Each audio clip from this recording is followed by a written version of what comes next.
Hi friends, welcome back to my channel Canuck Buddy। उम्मीद करता हूँ एज ऑलवेज आप लोग सब हेल एंड हार्टी होंगे and taking good care of yourself. Well guys, first of all would like to thank all the people who have extended their support and have watched our videos and subscribed for the channel. It is surely a slow but steady beginning for us, and जैसे जैसे हम लोग आगे move करेंगे we will be making you all a part of a life, and hopefully there would be some things everyone is going to learn from our experiences and benefit out of that. So thanks once again। आज का जो topic है या discussion है वो basically is in regard to the passport submission and the two way courier process. और जो हमारे को एक एक्सपीरियंस हुआ, जो हमने पासपोर्ट सबमिशन के टाइम बिल्कुल एक्सपेक्ट नहीं करा था, वो भी मैं आपके साथ शेयर करूँगा। तो सबसे बड़ा एकम्प्लिशमेंट आई थिंक जो भी कैटेगरी के एप्लीकेंट्स होते हैं, वेदर दे आर स्टूडेंट्स और whether they are work permit holders और दे आर पीआर होल्डर्स, सब एप्लीकेंट्स के लिए सबसे इम्पॉर्टेंट जो होता है that is the golden email, which is a confirmation for them to get their passport submitted through VFS to the Canadian embassy. तो वो जो गोल्डन ईमेल है, जैसे ही वो आता है, I think the excitement level for each and every one बहुत ज़्यादा हो जाता है, और इसी एक्साइटमेंट की वजह से कुछ चीज़ें जो हैं वो हम लोग अपने एंड पे मिस आउट कर जाते हैं। जो हमारा जो प्रोसेस है पासपोर्ट सबमिशन का या टू-वे कुरियर का, वो उसको अफेक्ट कर जाता है। तो जैसे ही PPR रिक्वेस्ट की मेल आती है, उसके बाद द नेक्स्ट थिंग जो हर एप्लीकेंट को करनी पड़ती है वो है they have to fill up the web form. Web form का जो प्रोसेस है, it is a very simple process. आप वो डिटेल्स उसमें फिल करिए अपनी, and you just raise the web form. आने वाले वीडियो में हम जो ये पूरा प्रोसेस है, as soon as the web form are open, we will do this exercise practically on the laptop and we will show it to you guys. तो web form raise होने के बाद आपको जो है वो कंफर्मेशन आता है VFS की तरफ से, and you are provided with the payment link. Basically पहले जो था पेमेंट लिंक, वो बहुत शॉर्ट ड्यूरेशन के लिए, अराउंड 4 to 5 आवर्स 6 आवर्स के लिए वो वैलिड होता था। लेकिन currently because of the Covid situation, the payment link is being valid for 72 hours. So I think it is a big help on part of VFS and Canadian Embassy that they have kept such extended time for the validity of the payment link। तो आप payment link के through जाके अपना payment करते हैं, which is रफली 1500 rupees for the two way courier, और उसके बाद आपको VFS एक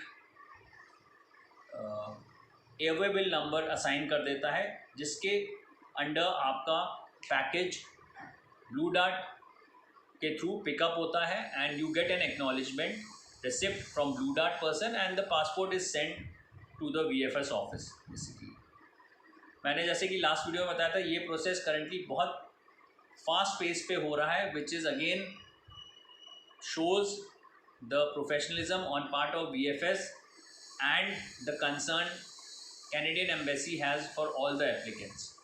So let's hope आने वाले बहुत टाइम तक ये प्रोसेस ऐसे ही स्मूथली और फास्ट पेस होता रहे।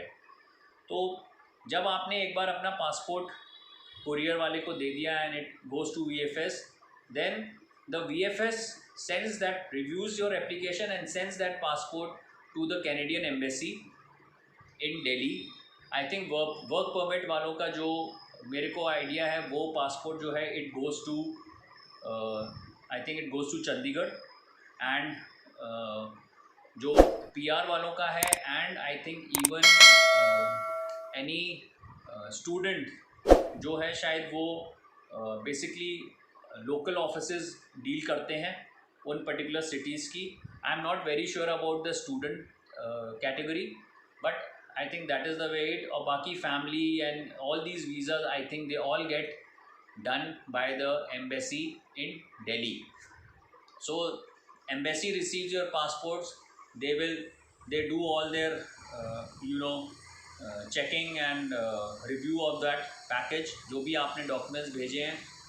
सबसे important है कि जो आप documents fill कर रहे हैं, which is the especially the consent form, and जो आप अपना पासपोर्ट इनक्लोज कर रहे हैं, वो सारे डॉक्यूमेंट्स पूरी तरीके से कंप्लीट होने चाहिए। Then only you will not have any issues with your visa stamping. तो एम्बेसी को वो मिल जाता है, एंड एम्बेसी नॉर्मली टेक्स से 15 days to 3 weeks time, where if there is no issue they will stamp your passport, send it back to VFS, और जैसे ही वो passport embassy से VFS की तरफ मूव होता है, आपने अगर SMS सर्विस अवेल की हुई है तो आपको अलर्ट आ जाता है। Otherwise you have to just keep checking your emails, और वो आपको पता चल जाता है कि आपका पासपोर्ट एम्बेसी से VFS पहुंच गया, एंड VFS ने उसको डिस्पैच करके थ्रू ब्लू डार्ट वो आपको पहुंचा दिया है। तो it is a very simple and straight forward process. लेकिन जब हमने ये प्रोसेस किया, हमने सारे पेपर्स थॉरली फिलअप किए और पैकेज बना के डिस्पैच किया, लेकिन इसमें 2 चीज़ें ऐसी थी जो हमारे से एज एन ओवरसाइट हो गई, और हमने सोचा नहीं था कि ये वाली चीज़ भी बहुत इम्पॉर्टेंट है। अब इसमें थोड़ी सी डिस्पैरिटी ये है कि जो आपको PPR रिक्वेस्ट की मेल आती है, उसमें IRCC ने मेंशन किया हुआ है कि आपको अपनी फ़ोटोग्राफ्स देनी है, लेकिन जो VFS की तरफ से आपको मेल आती है कि आपने उस पैकेज में क्या क्या डालना है, अपना passport, consent letter and the application form, उसमें कहीं पे भी डिस्क्राइब नहीं होता कि आप अपनी photograph, recent photograph which has to be taken in the last 6 months, और उसमें आपको पीछे जिस भी फ़ोटोग्राफ़र से या जिस भी शॉप से आपने वो फ़ोटो क्लिक करवाई है, उनका स्टैम्प, और आपको उसमें डेट मेंशन करनी होती है, जिससे वो लोग वैलिडेट कर सकें कि this photograph has been taken in the last 6 months। So the size of the photo which is very important. Please ये जो किसी भी शॉप पे आप जाएं या फ़ोटोग्राफ़र के पास जाएं, उसको पूछ लीजिए in advance, has he got experience to click the photograph for the Canada visa. अपने स्पेसिफिकेशंस साथ में लेके जाएं, उसका प्रिंट आउट, और वो उसको दिखा दें, और इंश्योर करें कि वो फ़ोटो बिल्कुल करेक्ट साइज़ में है, and with the stamping and with the signature at the back. और ये फ़ोटो आपको उस पैकेज में 2 फोटोग्राफ्स आपको वो भेजनी है उस पैकेज में।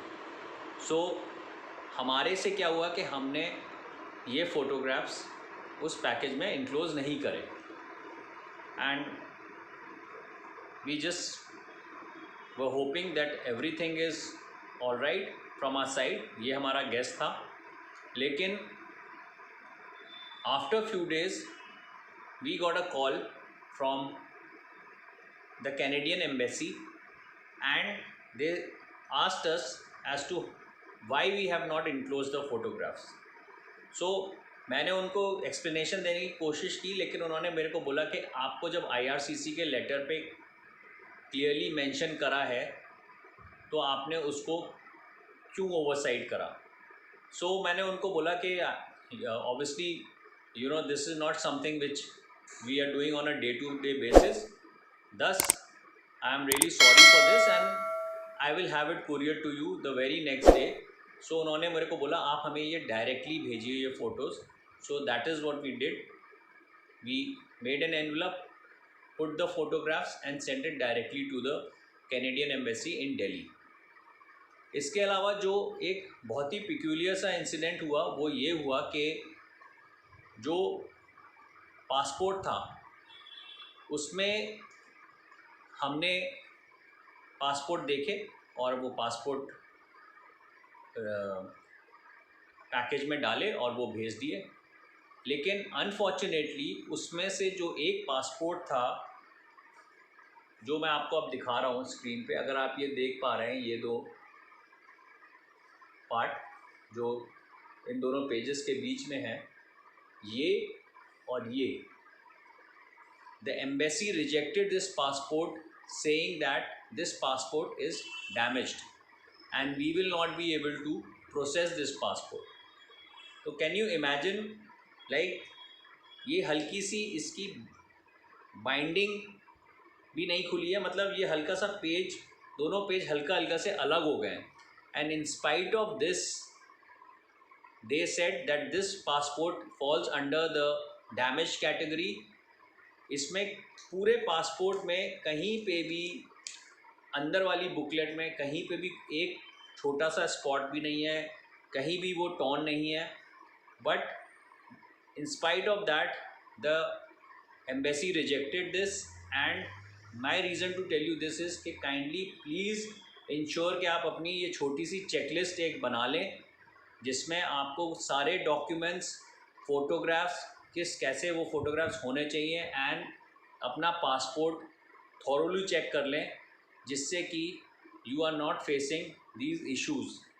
सो we had to get the passport made on a urgent basis and send the revise passport to the embassy through VFS. सो कभी कभी ऐसे पिक्यूलियर सिचुएशन जो आप एक्सपेक्ट नहीं करते हैं वो हो जाते हैं and then your whole process और your whole timing gets disturb because of that. So guys ये थोड़ा सा टाइम अपने एंड से इन चीज़ों पे स्पेंड करिए एंड इंश्योर करिए कि जो भी आप भेज रहे हैं वो बिल्कुल प्रॉपर कंडीशन में हो, थॉरली कंप्लीट हो.